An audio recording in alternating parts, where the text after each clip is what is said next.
KBS 1라디오 신성원의 오늘 세계는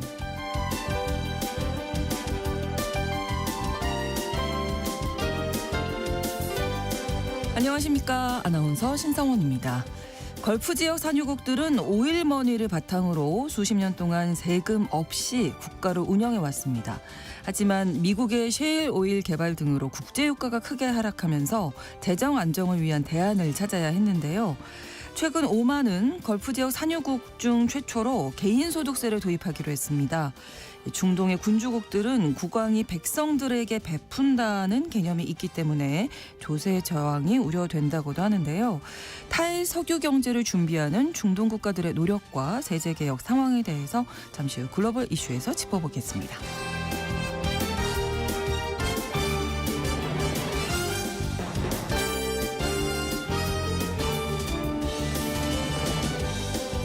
오늘 주목할 국제사회 뉴스 헤드라인 뉴스와 키워드로 정리해드립니다. 통신원 취재수첩 말레이시아 소식 준비했습니다. 말레이시아 정부가 판매 및 서비스세, 이른바 사치세를 확대했는데요. 과일과 미용 서비스 등을 사치 품목으로 볼 수 없는 경우에도 세금을 부과해서 논란이 커지고 있다고 합니다. 말레이시아 유학생들에게도 영향이 있다고 하는데요. 자세한 내용 통신원 연결해서 알아보겠습니다. 7월 7일 월요일 KBS 1라디오 신성원의 오늘 세계는 시작합니다.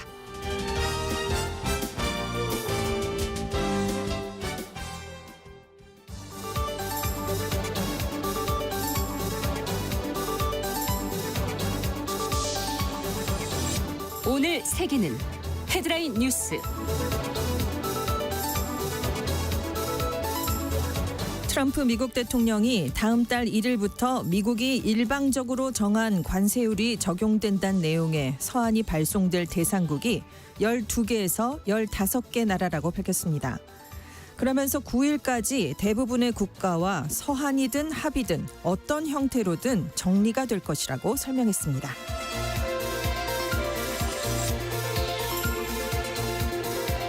한때 트럼프 미국 대통령의 최측근이었던 머스크 테슬라 CEO가 신당 창당을 전격 선언했습니다. 트럼프 대통령의 역점 법안인 대규모 감세 법안이 통과되자 이에 반발해 정치적 도전장을 내밀었는데요. 트럼프 미국 대통령은 신당 창당 발표에 대해 터무니없는 일이라고 비판했습니다. 비서방 신흥 경제국 연합체 브릭스 정상회의가 6일 브라질에서 개막됐습니다. 7일까지 이틀간 일정으로 열리는 이번 브릭스 정상회의는 5개 국가에서 11개 국가로 늘린 뒤 처음 마련됐는데요. 첫날 열린 정상회의에선 미국의 이란 핵시설 타격과 광범위한 관세 부과 정책에 대해 강도 높은 비판이 이어졌습니다. 러시아가 여름을 맞아 우크라이나 전선 인근 마을에 대한 공세 수위를 높이고 있습니다. 전면 휴전 협상에 대비해 영토를 최대한 확보하려는 건데요. 러시아는 지난 일주일간 전쟁 이후 최대 규모의 공습을 감행하고 있습니다. 한편 우크라이나는 전쟁에 대비해 미국, 유럽 등과 드론 생산 확대를 위한 계약을 체결했다고 밝혔는데요. 앞서 미국이 우크라이나에 대한 무기 지원을 일부 중단한 것과 관련해 방산 협력을 통한 돌파구를 마련하기 위한 것으로 분석됩니다. 미국 텍사스주를 강타한 폭우와 홍수로 인한 인명피해가 계속 늘고 있습니다. 현지 시간 6일 오후까지 71명이 사망했는데요. 실종자도 최소 41명으로 집계됐는데 이 중에 여자 어린이 750명이 참가한 캠프에서 지도교사 1명을 포함해 12명이 실종됐습니다. 지난 4일 텍사스주 중부 지역에 내린 폭우로 커 카운티에서 샌 안토니아 쪽으로 흐르는 과달루페 강이 범람해 홍수가 났는데요. 그렉 에버 텍사스 주지사는 앞으로 길게는 48시간 동안 커 카운티 인근 콘초밸리에 강한 비가 쏟아지면서 추가로 홍수가 일어날 수 있다고 경고했습니다. 오늘의 헤드라인 뉴스 외신캐스터 전주현 씨가 전해주셨습니다. 이번에는 키워드로 정리한 국제사회 소식 살펴봅니다. 첫 번째 키워드, 서한 아니면 협상. 네, 미국이 9일까지 무역 협상을 마무리하지 못한 국가들에게 다음 달 1일 발효를 조건으로 하는 관세율을 일방 통보할 방침입니다. 트럼프 대통령이 오늘 새벽에 관세 인상 알리는 서한이 이제 7일부터 발송되기 시작할 거다라고 했는데요. 앞서서 그러니까 며칠 전에 얘기했을 때는 12개 국가라고 했는데 오늘 새벽에는 12개에서 15개 국가가 될 수 있다. 그래서 한 3개 나라가 더 늘어날 수 있다라는 뜻을 밝혔습니다. 네. 이미 몇몇 국가들과는 합의가 이루어졌다고 합니다. 그래서 대부분의 국가랑 9일까지는 어떤 형태로든 서한이든 합의든 정리가 될 것이다. 이렇게 얘기를 했는데요. 네.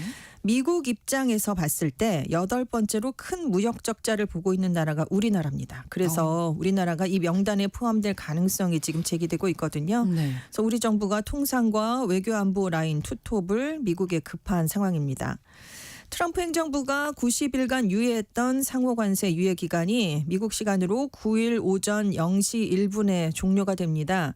그런데 서한에 담긴 관세율 발효일은 9일이 아니라 다음 달 1일로 알려졌는데요. 네. 러트닉 상무장관이 관세는 8월 1일부터 효력을 발휘한다. 지금 트럼프 대통령이 관세율 또 협정 내용을 최종 결정하고 있다. 이렇게 얘기를 했습니다. 그래서 9일까지 합의가 이루어지지 않는 국가 12개에서 15개 국가에는 지금 다음 달 1일부터 관세 발효한다 이렇게 얘기를 하면서 압박 수치를 최대 수위로 끌어올리려는 그런 발언이 아니냐 이렇게 분석이 되고 있고요. 베선트 재무장관도 지금 협상이 진전되지 않으면 8월 1일부터는 4월 2일의 관세 수준으로 다시 돌아갈 것이다라는 내용의 서한을 무역 파트너들에게 보낼 것이다. 그래서 많은 협상이 빠르게 마무리될 것이다 이렇게 얘기를 했습니다. 네. 그렇다면 8월 1일이 새로운 마감일이냐? 그날은 그냥 실제 발효일일 뿐이다 라면서 서한을 받는 국가들도 협상의 속도를 내서 합의를 할지 뭐 기존의 상호 관세율로 돌아가는 걸 선택할지 이거를 좀 선택을 해야 된다. 그래서 아마 몇몇 국가들에게는 협상 기간 연장이 이루어질 가능성을 좀 나타냈습니다. 그런데 네. 우리나라가 여기에 포함되는지는 아직은 알려지지 않은 상황이고요. 이와 별개로 12개에서 15개 국가 말고도 미국이 무역량이 적은 한 100개국에도 서한을 보낸다고 합니다. 이들 국가 대부분은 지금 기본 관세 10%만 적용을 받고 있거든요. 그런데 이 나라들이 대부분 우리에게 관세 문제를 논의하기 위한 연락조차 하지 않았다. 이렇게 얘기를 했기 때문에 네, 네. 계속해서 10%가 적용이 될지 더 늘어날지는 이것도 지켜봐야 될 것 같습니다. 네, 그 협상에 나서라. 네, 이런 그렇습니다. 얘기네요. 네. 자, 다음 키워드 님이라는 글자에 점 하나만 찍으면 남이 되잖아요. 그렇죠. 도로남 가사 아닙니까? 도로남이 된 관계가 있습니다. 일론 머스크 테슬라 최고 경영자와 트럼프 미국 대통령인데요. 테슬라의 머스크 CEO가 아메리카당을 창당하겠다라고 선언을 했습니다. 네. 5일에 X를 통해서 낭비와 부패로 정부 파산이 계속되고 있는데 이게 우리가 민주주의가 아닌 일당제 아래에서 살고 있기 때문이다. 그래서 아메리카당을 창당해서 여러분에게 자유를 되돌려주겠다 이렇게 얘기를 했는데요. 네. 그러니까 낭비, 부패에 관해서는 공화당, 민주당 한 당이나 마찬가지다라는 얘기입니다. 그래서 X에는 아메리카당의 공식 홈페이지도 만들어진 상황인데요. 다만 워싱턴 포스트는 미국 연방선거위원회에 관련 정보가 공시되지 않은 만큼 창당 절차가 실제로 어느 수준까지 진행되는지는 아직은 알기 힘들다 이렇게 전했습니다. 네. 머스크 CEO가 신당이 중도에 있는 80%의 유권자들을 대변할 것이다. 논쟁적인 법안 통과에서 결정적인 한 표를 행사할 수 있도록 내년 중간 선거에서 전략적 지역구에서 상원에서는 2석, 하원에서는 8석에서 10석을 차지하겠다는 게 목표다. 이렇게 얘기를 했습니다. 네. 지금 미국 상하원에서 공화당 민주당 의석수 사이가 크지 않기 때문에 뭔가 법안을 통과시키려 할 때마다 지금 문제가 되고 있잖아요. 엎치락뒤치락. 그렇죠. 네. 근데 요 정도만 갖고 있다고 해도 캐스팅 보트 역할을 아메리카당이 할 수 있겠다. 이런 얘기입니다. 근데 사실은 최측근 퍼스트 버디 사이 아니었습니까? 그러니까요. 네, 이 머스크 네. CEO가 그럼 등을 왜 돌렸는가? 트럼프 행정부의 핵심 입법 과제가 담긴 크고 아름다운 하나의 법안을 둘러싸고 갈등이 있기 때문인데요. 네. 일단 머스크 CEO는 이렇게 되면 재정이 악화될 거다라고 얘기를 했지만 사실은 사업에 미칠 악영향을 우려한 게 아니냐 이렇게 분석되고 있습니다. 네. 이 법안에 전기차를 구매할 때 세액을 공제를 해주는 게 종료가 된다라는 내용이 담겼기 때문인데 이러면 테슬라 판매는 영향이 있죠. 네, 타격을 네. 입습니다. 네. 또 이민자 단속을 공급을 강화하기 위한 예산이 포함이 되는데 이러면 인력을 구하기도 어려워지고요. 테슬라 그렇죠. 쪽에서는. 네. 그래서 지금 이게 법이 통과되고 서명까지 되니까 그러면 신당 창당한다라고 바로 나서게 됐다는 건데요. 네. 그럼 과연 성공할 수 있을 것이냐? 일단 높아 보이지 않는다라는 게 대부분의 평가입니다. 네. 왜냐하면 미국에서 과거에도 이렇게 제3당 운동이 이뤄진 적이 있는데 다 실패로 돌아갔기 때문입니다. 그러니까요. 네. 양당제가 지금 170년 동안 아주 공고하기 때문인데요. 네. 또 주별로 정당을 설립한다던가 선거에 출마할 수 있는 요건이 다릅니다. 그래서 내년 11월 중간선거 때까지 후보를 내기까지 절차적으로도 준비하기가 쉽지 않다. 이런 지적이 있는데요. 네. 그래서 반면 머스크와 트럼프의 지지층이 겹치는 부분이 분명히 있다. 아, 그렇죠. 그래서 네. 중간 선거에서 표차가 크지 않은 선거구라면 공화당의 표를 분산시켜서 타격을 줄 수도 있다. 이런 관측도 한편에선 나오고 있습니다. 네. 그래서 이 머스크의 신당이 얼마나 많은 주에서 실제 정당으로 등록해서 후보를 내세워서 얼마나 선전을 할 수 있을 것인가. 이게 내년 중간 선거의 주요 관전 포인트가 될 것 같습니다. 네. 트럼프 대통령의 반응이 궁금했는데 역시 터무니없는 일이다 이렇게 비판했네요. 그렇습니다. 그는 그게 재미있을 수 있겠지만 나는 터무니없는 일이라고 본다. 제3의 정당을 창당하는 건 혼란을 가중할 뿐이다. 이렇게 얘기를 했고요. 네. 심지어 자기 SNS에 이 신당 창당에 대해서 머스크가 완전히 탈선해서 본질적으로 기차 사고가 돼가는 모습을 보니까 슬프다. 이렇게까지 표현을 했습니다. 그리고 베선트 재무장관은 머스크가 운영하고 있는 테슬라 또 우주기업 스페이스X를 겨냥해서 이사회는 굉장히 싫어할 거다. 그가 돌아와서 회사를 운영하는 걸 바랄 것이다. 이렇게 얘기를 했는데요. 시작에서는 어설픈 정치 행보가 자칫 테슬라와 스페이스X 등에 대한 미국 정부의 사업계약 해지 같은 역풍으로 돌아오지 않겠느냐. 이런 우려도 지금 나오고 있는 상황입니다. 네. 다음 키워드입니다. 김 빠진 콜라. 많이 빠졌습니다. 네. 이게 브릭스 콜라에서 김이 빠진 건데요. 지금 10여 년 넘게 5개국 그러니까 브라질, 러시아, 인도, 중국, 남아프리카 공화국의 앞글자를 따서 브릭스라고 그렇죠. 명칭이 돼 있잖아요. 네. 이 회원국 규모가 이번에 11개국으로 늘어나서 당초에는 세력이 조금 위세를 더 과시할 수 있지 않겠느냐 했는데 김이 빠졌습니다. 왜냐하면 구심점이었던 시진핑 중국 국가주석, 푸틴 러시아 대통령이 불참했기 때문인데요. 네. 중국에서는 리창 국무원 총리가 대신 갔습니다. 그런데 시 주석이 브릭스 회의에 불참한 건 집권 이후 12년 만에 처음인데요. 전문가들은 최근에 시 주석이 중국 경제를 이끄는 데 집중하면서 올해 그 우선 사안에서 브릭스가 밀려났다 이렇게 보고 있습니다. 네. 그리고 푸틴 러시아 대통령 국제형사재판소에 체포 영장이 발부돼 있는 상황이거든요. 네. 그래서 화상으로만 참석을 하기로 했는데 왜냐하면 주최국인 브라질이 체포 영장 집행을 거부하더라도 그렇게 되면 ICC 국제형사재판소와 브라질이 갈등을 겪게 되니까 외교적으로 좀 많이 번거롭기 때문입니다. 네. 그래서 지금 트럼프 2기 행정부 출범한 뒤에 첫 번째 정상회의였고 회의 날짜까지 이 관세 협상 마감 시한인 7월 8일과 맞물려서 굉장히 여기에서 어떤 목소리가 나올까 주목이 돼 있었는데 네. 근데 이게 위상이 많이 이번에 흔들리게 됐습니다. 그러네요. 외연을 확대한 게 오히려 독이 됐다 이런 분석도 있어요. 전 세계 국내 총생산 규모의 40%, 인구의 45%를 차지하는 브릭스가 그동안 미국과 서방을 대표하는 주요 7개국을 견제하는 대항마 성격이 있었는데요. 근데 회원국이 늘어나니까 정체성이 희석됐다라는 겁니다. 네. 그리고 무엇보다 머릿수가 많아지면 목소리가 그만큼 많은 게 다른 목소리가 나오잖아요. 그렇죠. 그래서 집중하기가 어렵죠. 네, 하나의 목소리를 내기가 오히려 어려워졌다. 그래서 4월에 미국이 상호 관세율을 발표했을 때도 브릭스가 규탄 성명을 내지 못했습니다. 일부 국가들이 미국에 반대하는 목소리를 공개적으로 내놓는 걸 싫어했기 때문인데요. 그래서 정상회의 공동 선언문에서도 트럼프 행정부의 주요 정책이 세계 질서를 위협하고 있다라는 내용은 들어갔지만 네. 선언문 자체에 트럼프 대통령 이름이 들어가진 않았습니다.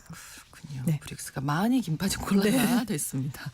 다음 키워드 우한의 무더위에 비둘기도 졸도했다. 아, 비둘기가 졸도를 할 수 있나요? 그 정도로 더웠다는 건데요. 와. 지금 중국 후베이 성에 있는 우한에서 폭염이 이어지고 있습니다. 네. 그래서 4일에 한 현지 네티즌이 우한이 너무 더워서 비둘기들도 열사병에 걸리네요 라면서 영상을 하나 올렸어요. 네. 그런데 새가 아스팔트 위에 누워서 기절한 채 있었는데 와. 누군가가 물을 담아서 뿌려주고 먹여주니까 네. 조금씩 의식을 회복하는 모습이었습니다.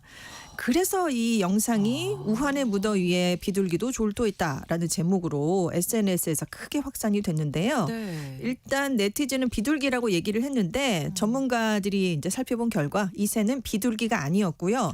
중국의 국가 2급 보호동물인 붉은배 새 매인 걸로 전해졌습니다.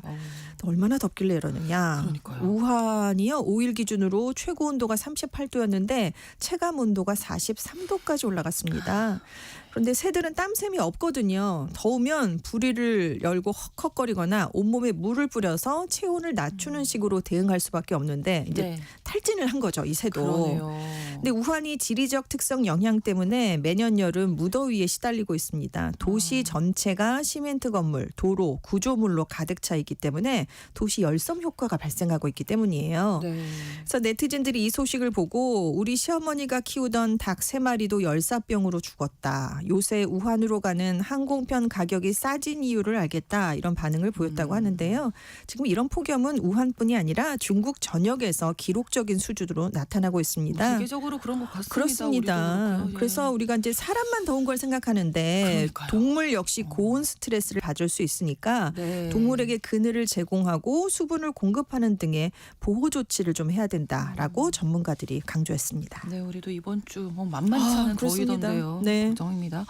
다음 키워드는 저렴한 편의점. 우리나라 편의점은 좀 저렴하죠. 걸로 네. 유명한데요. 네네.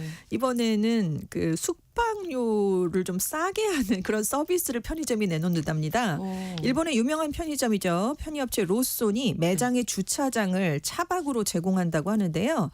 이달 중에 이런 시설을 이제 이 서비스를 이제 실시를 한다고 합니다. 가격이 1박에 2,500에서 3,000엔, 우리 돈으로 23,000원에서 28,000원 정도인데요. 온라인으로 예약하고 사전에 결제를 미리 해야 됩니다. 네. 그래서 체크인은 오후 6시 이후, 체크아웃은 다음 날 오전 9시까지인데요.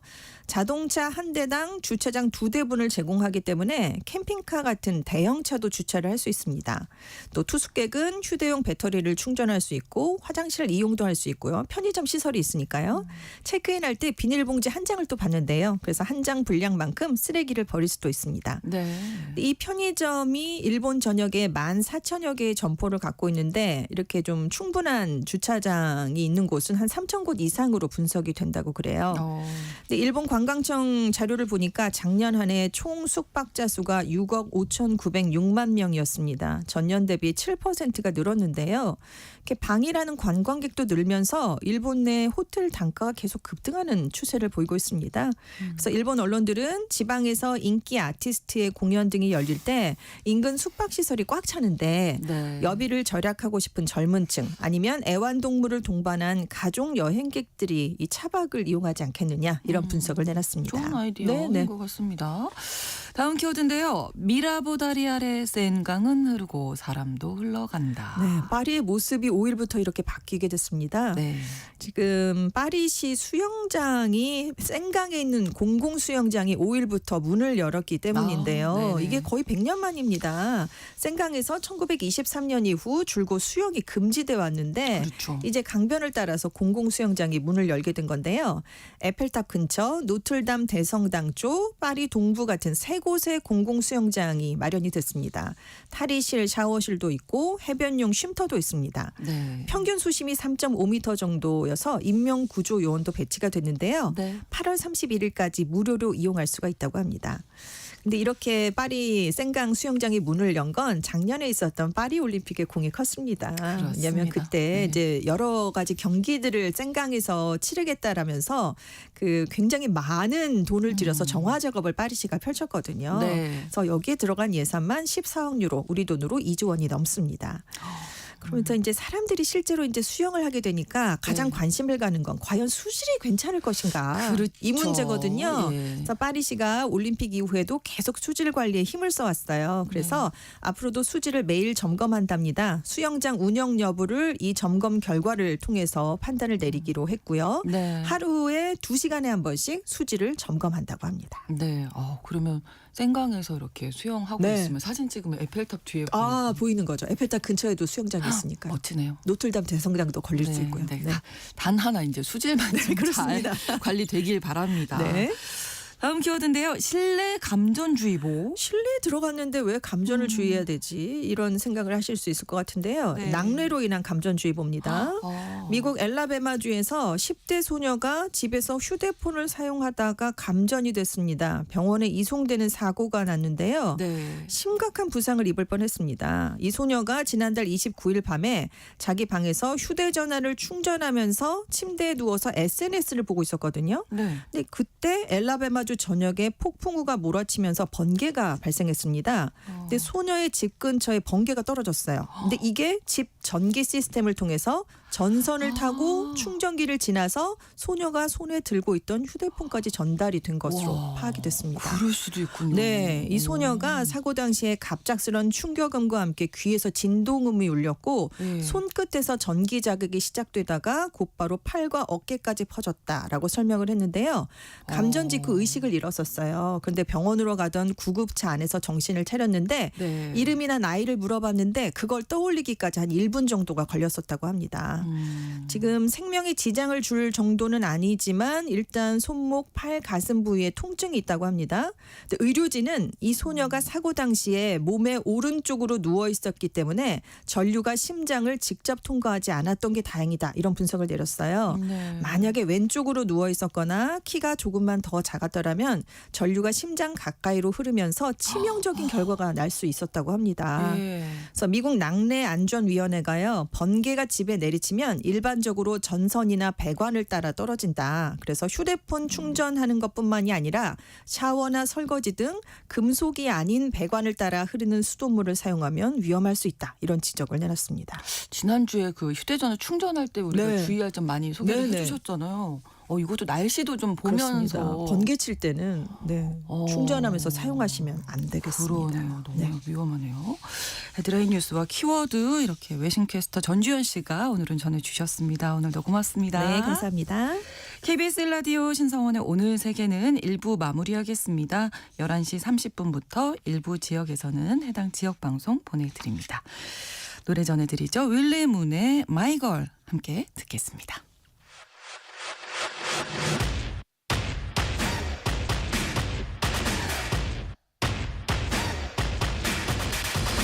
My baby don't care for fancy clothes. She don't care for picture shows. No, my baby don't like champagne bars. She don't care for movie stars.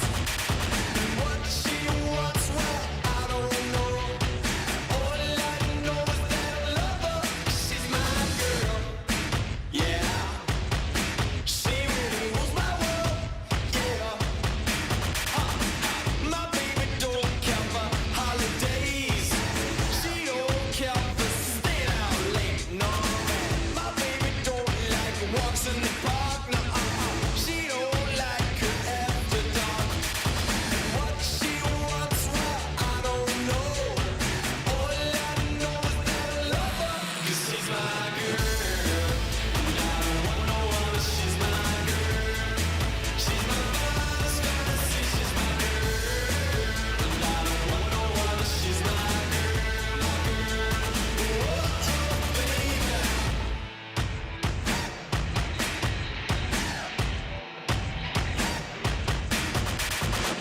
My baby don't care for riding in cars.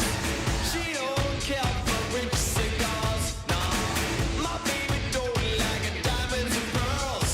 She don't care for kings and earls. What she wants, well, I don't know. All I know is that I love her, 'cause she's my girl. And I don't want no other. She's my girl. She's my finest fantasy. She's my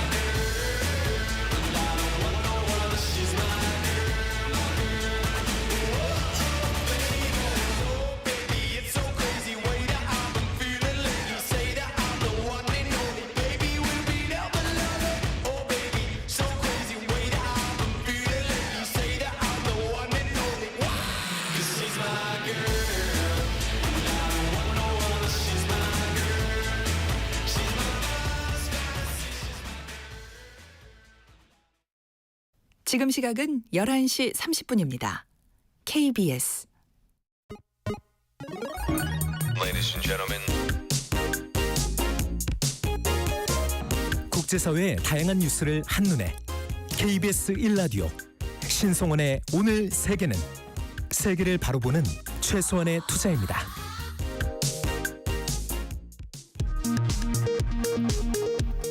이 시각 라디오 정보센터 뉴스입니다. 윤석열 전 대통령 구속영장 심사가 모레 오후 2시 15분 서울중앙지법에서 열립니다. 내란 특검이 어제 청구한 구속영장에는 사후 계엄 선포문과 관련해 한덕수 전 총리가 공범으로 적시됐고 윤 전 대통령이 경호처에 총을 보여주며 위력 경호를 지시했다는 내용도 함께 담겼습니다. 김기환 전 해병대 사령관이 오늘 오전 순직해병 특검팀에 소환돼 조사를 받고 있습니다.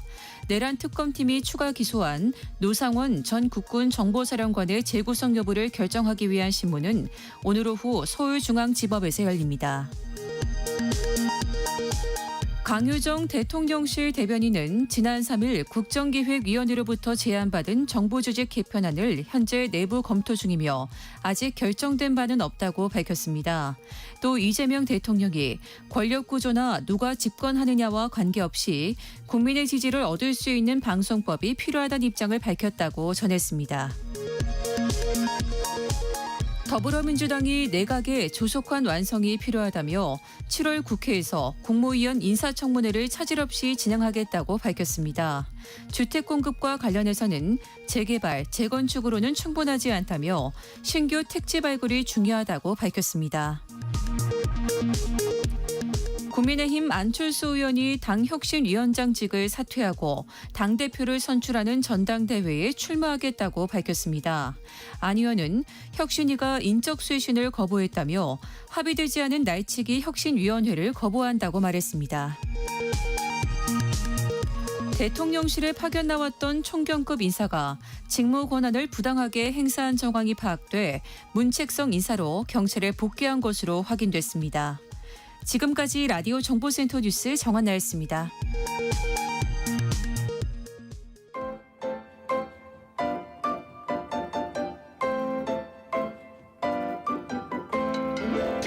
통신원 취재 수첩.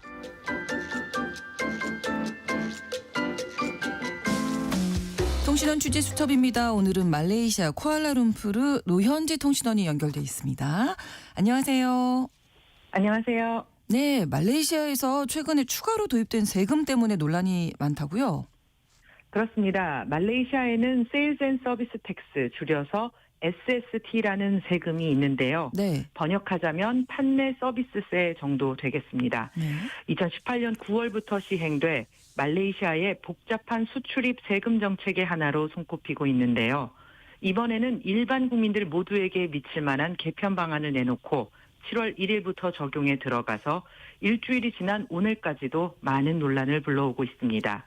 SST는 말레이시아에 거주하는 모든 개인 또는 법인의 사업활동 과정에서 과세 대상으로 지정된 서비스에 붙는 세금을 말하는데요.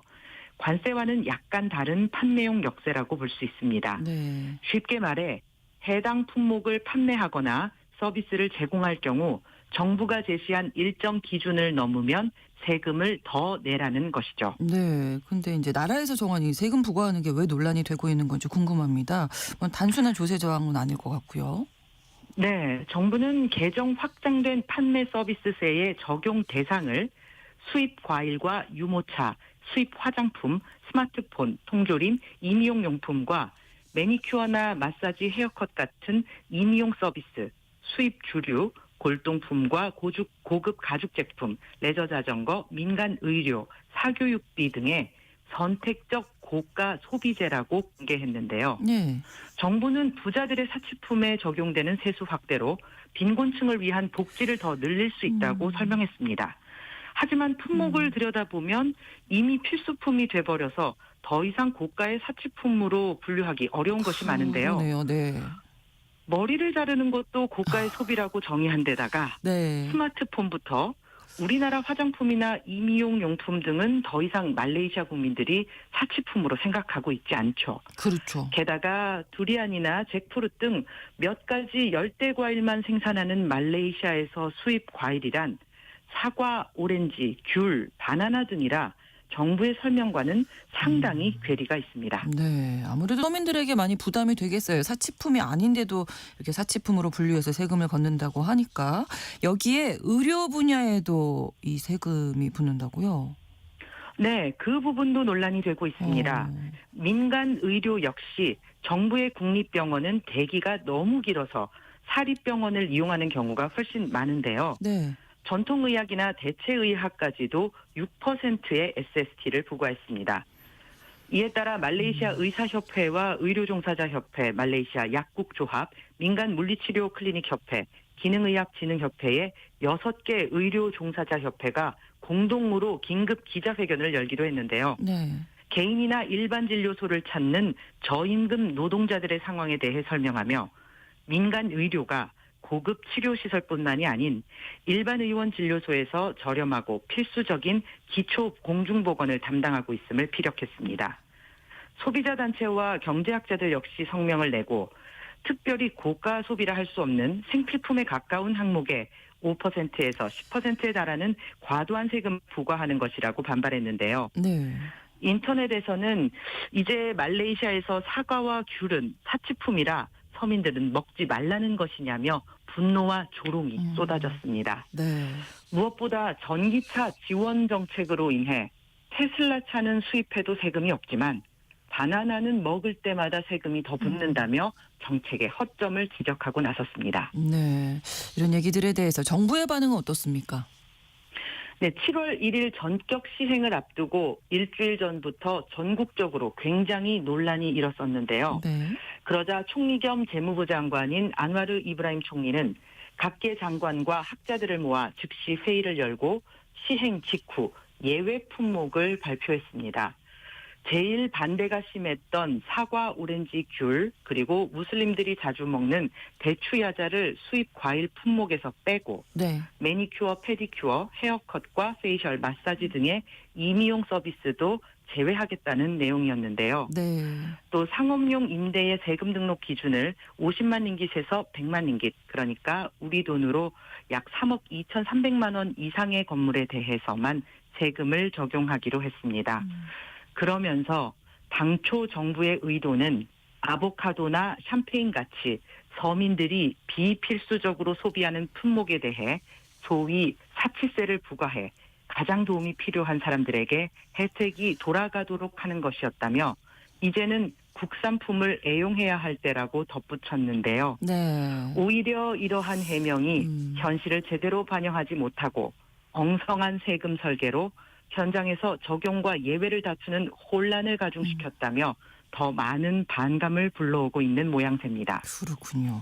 최근에 우리나라에서도 이 말레이시아로 자녀들 유학 보내는 경우 많으시더라고요. 근데 이 국제학교 학비에도 또 영향이 있다면서요. 그렇습니다. 이제부터 고급 사교육에는 6%의 SST가 붙게 되는데요. 네. 여기서 말하는 고급 사교육에 국제학교, 유치원, 사립학교 등의 학비가 포함되기 때문입니다.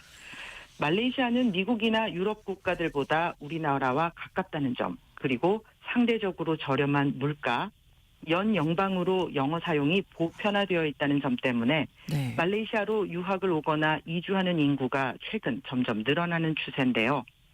연간 학비가 6만 링깃, 한화로는 1,900만 원 이상인 국제학교, 사립학교, 외국인 학생이 등록하는 사립고등교육기관, 국제대학 예비과정, 어학원들이 모두 부과 대상이 됐습니다. 네. 그러니까 매년 오르는 학비에다 6%의 세금이 또 더해지게 된 것이죠. 네. 최근 쌀과 휘발유 보조금이 없어지면서 생활 물가가 상승하고 있고 각종 명분의 세금과 이번에는 SST까지 추가되면서 이제는 말레이시아에서 유학하는 장점이 많이 상쇄되고 있습니다. 네. 특히 이번 조치로 한국 화장품을 비롯해 한국산이라는 이름이 붙으면 잘 팔리던 제품들의 가격이 상승하면서 그 타격은 클 것으로 보입니다. 네. 소식 오늘 잘 들었습니다. 고맙습니다. 감사합니다. 네, 말레이시아 쿠알라룸푸르에서 노현지 통신원이었습니다.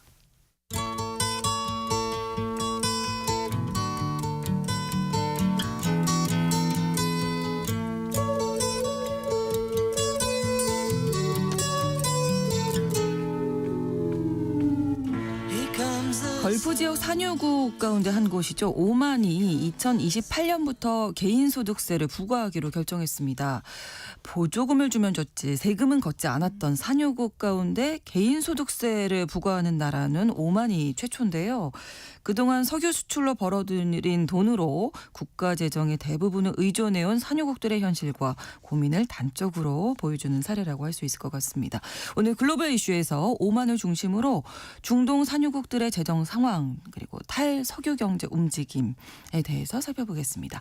오늘도 오혜리 국제전문기자와 함께하겠습니다. 어서 오십시오. 네, 안녕하세요. 세금 얘기를 계속 네. 하게 되는데요. 자, 2028년 1월 1일부터 오만이 개인소득세 도입하게 되는데 구체적인 과세 기준은 어떻게 됩니까? 이 오만 국왕이 지난달 말, 그러니까 6월 말에 이 개인소득세 법령에 서명을 했습니다. 네. 과세 기준은 연소득 10만 9천 달러, 현지 화폐로는 4만 2,005만 리알인데 그것도 우리 돈으로 하면은 1억 5천만 원 정도쯤 됩니다. 네. 그 이상이고요. 이 기준을 초과하는 소득에 대해서 국내 자국민은 물론이고 오만 내에 거주하는 외국인들도 5%의 소득세가 부과가 됩니다. 네. 경제 전문지 파이낸셜 타임스가 이제 이 관련 보도를 하면서 걸프 지역 아랍국들 중에 왜냐하면 걸프 지역에는 이란도 있으니까요. 아, 그렇죠. 이란은 이미 이제 개인소득세를 내고 있는데 네. 이 아랍국들 중에서 개인소득세를 도입하는 나라가 오만이 처음이 됐다 이러면서 그동안에는 이 지역의 외국인들에게는 개인소득세가 없었는데 이런 환경이 좀 많이 바뀌게 됐다 이렇게 평가를 했습니다. 네. 오만 정부가 이 개인소득세 도입하기 위해서 꽤 오래전부터 노력을 해왔다면서요? 예, 그렇습니다. 2010년대 중반부터 노력을 해왔는데 오만뿐만 아니라 걸프 지역 산유국들이 모두 이 시기에 이제 세금 제도에 대해서 많은 고민을 해왔습니다. 네. 왜냐하면 당시가 약간 저유가 기조였거든요. 국제 경제도 별로 안 좋아지면서 유가가 당시 이전에 비해서 크게 하락한 상태였습니다. 그러다 보니까 이제 각국의 재정에 빨간불이 들어오게 됐어요. 그렇죠. 기억하실지 모르겠지만 당시 국제통화기금이 중동 지역 경제 전망이라는 보고서를 냈는데 그 당시에 이제 우리나라가 사우디아라비아에 진출한 건설사도 많고 이래서 그게 국내 언론에서도 크게 보도가 됐습니다. 네. 국제 유가가 당시에 낮은 수준을 계속 머물면서 재정이 나빠지고 있고 특히 사우디아라비아를 비롯해서 그 걸프 지역의 산유국들이 빨리 이런 지나치게 석유 수출에 의존했던 이 경제를 좀 경제 구조를 바꾸고 재정 상황을 좀 건전화하지 않으면은 네. 5년 내에 마이너스 재정 상태가 될 것이다, 적자가 될 것이다 이렇게 경고를 했거든요. 네. 그러면서 딱 지정한 국가들이 사우디아라비아가 가장 심각하고 바레인, 오만도 마찬가지다 이렇게 얘기를 했습니다. 그렇군요. 그래서 많은 노력들을 이제 각국들이 했는데 네. 그래서 이제 오만 같은 경우에는 2017년부터 네. 법인세율을 크게 조정했어요. 그 당시에는 연 3만 5만 리알 이상인 기업에게 부과되던 법인세율이 12%였는데 그것도 15%를 인상하고 또 매출 규모가 연 3만 5만 리알 이하의 기업 경우에는 법인세가 없었거든요. 근데 그것도 새로 3%를 부과하기도 시작했습니다. 네. 그리고 2021년에는 부가가치세를 처음으로 도입했고 2022년부터 이제 개인소득세도 부과하자라고 초안도 마련했는데 네. 이게 좀 도입 과정에서 좀 문제가 있었어요. 왜냐하면 이걸 해가지고 국민에게 너무 영향을 미치는 게 아니냐. 다른 나라는 또 개인소득세가 없는데 우리나라만 하면 같은 그 지역 국가들에 있는 외국인들이 우리나라에서 빠져나가지 않겠느냐 뭐 이런 것도 우려를 좀 했습니다. 그래서 2022년에 그거를 국무회에서 이게 부결이 되면서 지원이 됐다가 이번에 이제 결국엔 도입이 된 거죠. 네. 그럼 2022년에서 24년에 추진됐던 이 방안 그리고 이번에 확정된 내용이 조금 달라졌겠네요. 네, 그렇습니다. 한 가지 뭐 특징은 이제 네. 자국민과 외국인 거주자들에게 당초에는 좀 차등화했었거든요. 네. 이거를 이제 부과하는 기준하고 세율을 똑같이 일괄 적용하기로 한 게 가장 큰 특징이에요. 그런 건 그 이유는 그 국제통화기금이 이 오만이 추진하고 있는 개인소득세 그 법령 초안을 보니까 이 정도로 해서는 재정에 별 도움이 안 된다라고 이렇게 경고를 했거든요. 그래서 기준 기준을 좀 다 외국인이나 내국인들이나 다 일괄 적용하면서 조금 더 많은 사람들에게 많은 대상에게 네. 이 소득세를 부과할 수 있는 방향으로 조정을 해서 조금 차이가 생겼습니다. 네, 그 산유국들이 석유 수입에만 너무 의존을 했다. 그래서 국가 재정이 불안정하다. 그리고 네. IMF 그 보고서에서도 이제 오만의 지적을 한 거잖아요. 네. 어떻습니까, 지금 상황이? 별로 좋은 편은 아니에요. 그렇군요. 그 사우디아라비아, 바레인 등 다른 걸프 협력회의 그 회원국들처럼 네. 오만도 석유에 거의 경제 대부분을 의존하고 있어서 그리 좋은 편은 아닙니다. 네. 오만은 전 세계 석유 수출량의 약 1% 차지하고 있는데 1% 적다 생각하지만 그것도 꽤 많은 양입니다. 네. 그리고 52억 배럴의 원유 매장량을 가지고 있다 그래요. 그러니까 석유 부분이 전체 재정 수입의 87%니까 거의 90%에 육박하죠. 그리고 국내 총생산 GDP의 절반 이상을 차지하고 있고요. 네. 수출의 부분에서는 60% 이상을 차지하고 있습니다. 근데 유가 하락과 그 팬데믹 이 사태가 벌어졌을 때 뭐 예를 들면 2010년대 중반과 2020년대 초반에서 재정 적자가 굉장히 많이 늘었어요. 그때 수요가 감소하면서 국제 유가가 하락세를 나타냈고 그로 인해서 재정 적자가 심각해져가지고 2020년 같은 경우에는 네. GDP의 마이너스 15.7%였어요. 그래서 이게 최악이었다고 합니다. 그렇군요. 그래서 이것 때문에 공무원들 급여도 막 완전 반토막이 나고 네. 또 30년 이상 근속자들을 전부 퇴직시키기도 하고 아. 오만에서는 매우 오만뿐만 아니라 중동 국가들 중에서도 아주 이례적인 조치였었어요. 네. 조금 최근에는 유가가 상승세로 올랐죠. 네. 하면서 조금 나아졌다고 하는데 그래도 여전히 재정 적자는 좀 심각한 상태라고 합니다. 그렇군요. 중동 산유국들이 세금이 이제 없었다 이렇게 알고 있었는데 네. 그래도 뭐 좀 있었네요. 개인소득세, 뭐 법인세, 부가세 뭐 이렇게. 네, 맞습니다. 뭐 아직도 세금이 없는 거 아니야라고 생각하면은 네. 그런 시대는 이미 지나갔어요. 그렇군요. 2000 말씀드린 대로 2010년대 중반에 IMF라든지 월드뱅크가 중동 국가들이 이런 상태로 해서는 산유국들은 건전한 재정을 유지할 수 없다고 계속 경고를 하면서 네. 2018년에 이제 오만이 회원국이기도 한 그 걸프 협력 회의가 그러면 6개 국가이거든요. 뭐 부가가치세를 부과하자 이렇게 결의를 했습니다. 그래서 그 6개 회원국들이 각자 국내 사정에 맞춰서 일정과 또 경제 상황에 맞춰서 부가가치세를 도입하기 시작했어요. 세율은 좀 각국마다 좀 다릅니다. 그리고 담배, 에너지 음료, 술을 안 마시는 대신에 에너지 음료를 굉장히 많이 마시거든요. 그렇군요. 근데 여기에 아주 높은 세율의 소비세를 부과하고 있습니다. 그리고 법인세도 있고요. 회원국들마다 그런데 세율은 다소 차이가 있기는 합니다. 다르겠죠. 네. 그럼에도 불구하고 이제 개인 소득세 부분은 그동안에 이거는 하지 말자라고 이제 많이 밀어놨었는데 이제 오만이 처음 도입하겠다 이렇게 나서면서 다른 국가들도 그 방향으로 가지 않겠나라고 하는 전망이 나오고 있죠. 네. 특별한 이유가 있었을까요? 개인소득세 도입을 좀 꺼렸던. 이 걸프 협력회의가 6개 국가인데 전부 군주국가예요. 네. 산유국이라는 공통점도 있고 군주국인데 중동 군주국, 뭐 사우디아라비아가 대표적이죠.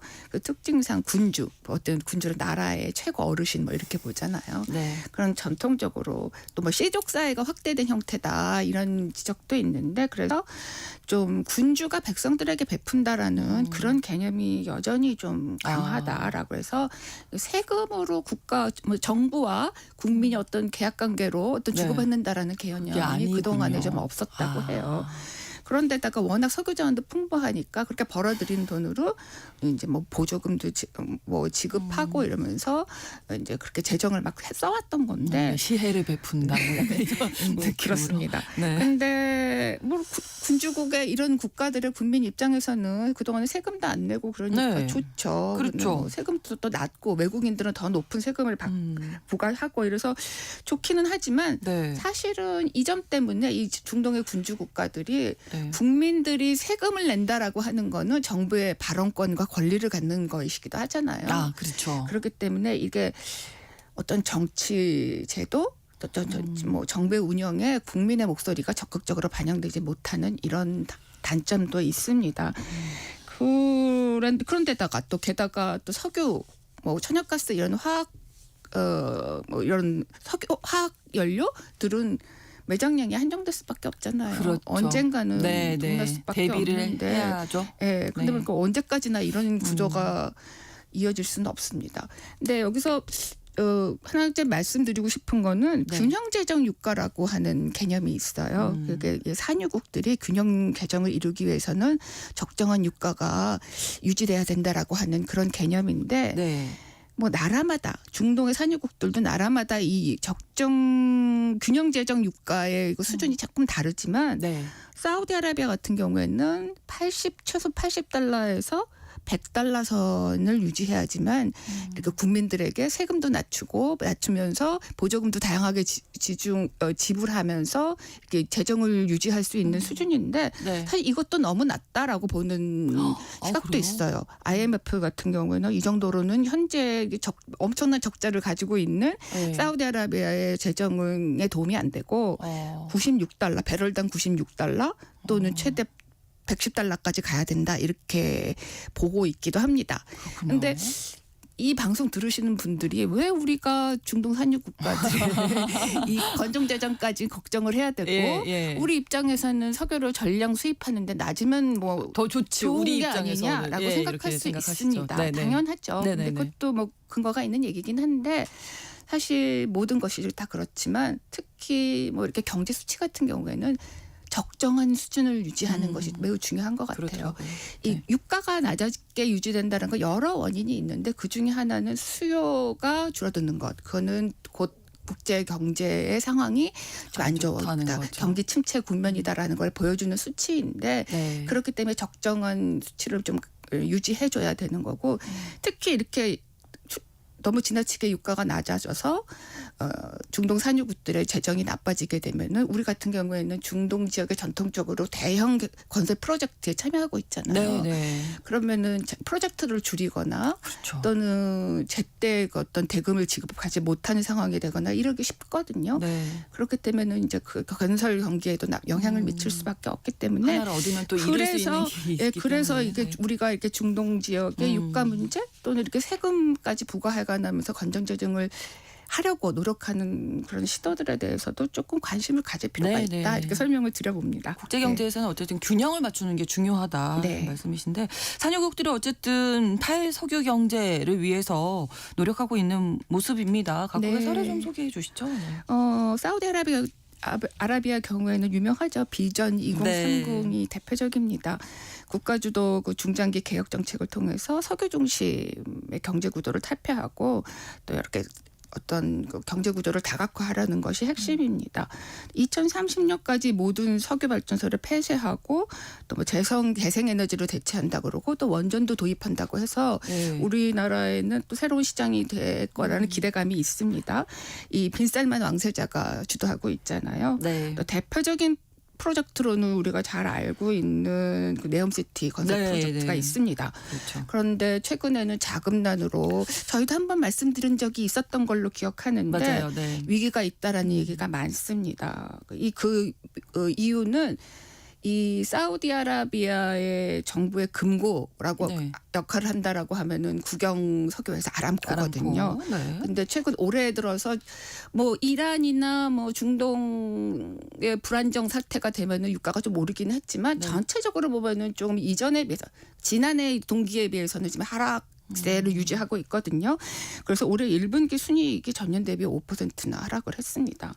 그래서 좀 쉽지 않겠다라고 하는 지적도 많이 나오고 우리나라도 네옴시티 프로젝트에 참여하고 있는 기업이 있는 걸로 알고 네, 있는데 네. 그래서 어떤 영향이 있을지가 좀 주목이 됩니다. 그런데 사우디아라비아 정부가 최근에 발표한 이런 한 해 이제 예산 프로젝트 이런 것들을 보니까 재정 적자가 더 확대되더라도 뭐 비전 2030이라는 투자는 좀 유지하겠다, 계속 확대 나가겠다 이렇게 밝히기도 했습니다. 네. 오만 경우를 보면 오만도 다 비슷비슷한 이름이에요. 오만도 비전 2040 프로젝트를 하고 있어요. 그렇군요. 네, 네. 그래서 뭐 뭐 탄소 배출을 배출하지 않는 그린 수소 산업을 육성한다고 지금 열심히 노력하고 있는데 네. 이 프로젝트에 우리나라 기업하고 손을 잡고 하려고 하는 여러 가지 움직임들이 있습니다. 네. 또 그래서 국제에너지기구가 오만이 2030년쯤 되면은 중동의 최대 수소 수출국이 될 거다 이렇게 전망하기도 했더라고요. 네. 바레인 또 아랍에미레이트도 열심히 노력하고 있는데 네. 아마 아랍에미레이트 경우를 좀 말씀드리면은 뭐 아부다비, 두바이 이런 네. 데가 있잖아요. 네. 근데 일찌감치 중동 국가들 중에서는 정말 열심히 비석유 부분을 다각화했습니다. 네. 그래서 석유 산업이 국내 총생산 GDP에 차지하고 있는 비중이 20%밖에 안 된다 그래요. 그래요? 최근에 이쪽으로 관광도 굉장히 많이 가고 있죠. 맞아요. 두바이 관광 가시는 분들이 많던데 네. 그럴 정도로 다른 어떤 이 걸프 지역 산유국들 중에서는 가장 탈석유화에 모범이 되고 있다라고 이렇게 평가를 받고 있습니다. 네, 각국이 이렇게 움직이고 있는데 오만도 많이 이제 앞서 나가고 있는 모양새인데 탈석유 경제 어떻게 잘 좀 진행이 되겠습니까? 앞으로의 전망을 좀. 예, 지금 해주시면 오만은 재정 상태는 그리 좋은 상태는 아닌데 네. 어쨌든 그래도 최근 들어서는 많이 이제 개선을 하려고 노력하고 있어요. 네. 올해 그 예산안을 제가 보니까 네. 재정 적자가 달러화로는 16억 1,200만 달러더라고요. 이게 뭐 엄청난 비용 액수이기는 한데 그나마 이제 전년 대비해서 3.1%포인트 감소했다고 하니까 네. 좀 경제를 다각화함으로써 석유 의존 경제 체제를 좀 바꿔보겠다는 노력이 계속되고 있고 네. 여러 프로젝트들을 추진하고 있으니까 우리나라에도 직감적으로 좀 영향이 좋은 좀. 영향을 주지 않을까라고는 기대감도 있는 듯합니다. 네, 글로벌 이슈 오혜리 국제전문기자와 함께 알아봤습니다. 고맙습니다. 감사합니다. KBS 라디오 신성원의 오늘 세계는 내일 다시 뵙겠습니다. 고맙습니다.